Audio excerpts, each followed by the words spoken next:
Hello friends, स्वागत है आप सबका आपके अपने चैनल मान्यता में। Believe in the power of God. Bharat में अनेक ऐसे गांव हैं जिनसे कुछ न कुछ पौराणिक रहस्य जुड़े हुए हैं। कुछ इसी तरह का गांव उत्तराखंड में भी है, जिसे भारत का आखिरी गांव कहा जाता है। यह गांव पवित्र बद्रीनाथ से 4 किलोमीटर की दूरी पर स्थित है, जो चीन की सीमा से लगा हुआ है।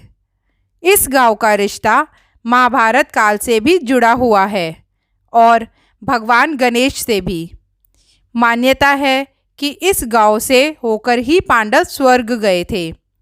आज हम आपको इस गांव से जुड़े कई रहस्यमय और रोचक बातें बताएंगे, जो आपको हैरान कर देंगी।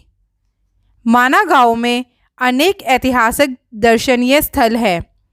गांव से कुछ ऊपर चढ़ाई पर चढ़े तो पहले नज़र आती है गणेश गुफा और उसके बाद व्यास गुफा। गणेश गुफा के बारे में कहा जाता है कि जब गणेश जी वेदों की रचना कर रहे थे तो सरस्वती नदी अपने पूरे वेग से बह रही थी और बहुत शोर कर रही थी।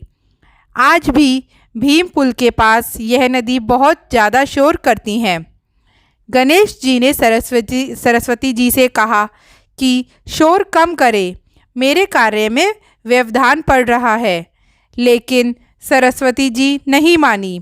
इस बात से नाराज़ होकर गणेश जी ने उन्हें श्राप दिया कि आज के बाद इससे आगे तुम किसी को नहीं दिखोगी।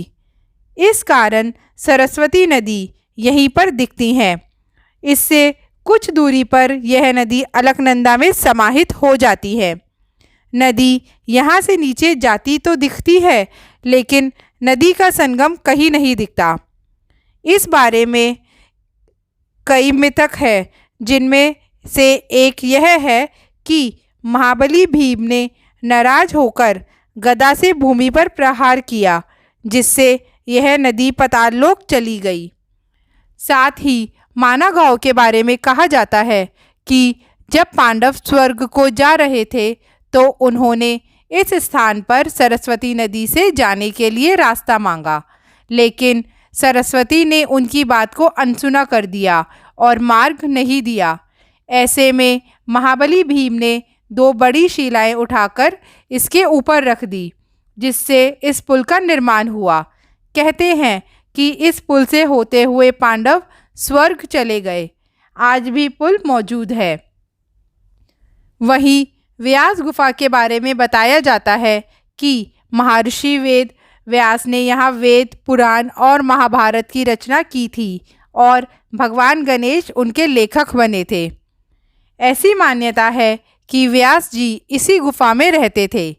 वर्तमान में इस गुफा में व्यास जी का मंदिर बना हुआ है। इसी रास्ते से आगे बढ़े तो 5 किलोमीटर का पैदल सफ़र तय कर पर्यटक पहुंचते हैं वसुधारा। लगभग 400 फीट ऊंचाई से गिरता इस जलप्रपात का पानी मोतियों की बौछार करता हुआ सा प्रतीत होता है। ऐसा कहा जाता है कि इस पानी की बूंदें पापियों के ऊपर नहीं पड़ती हैं।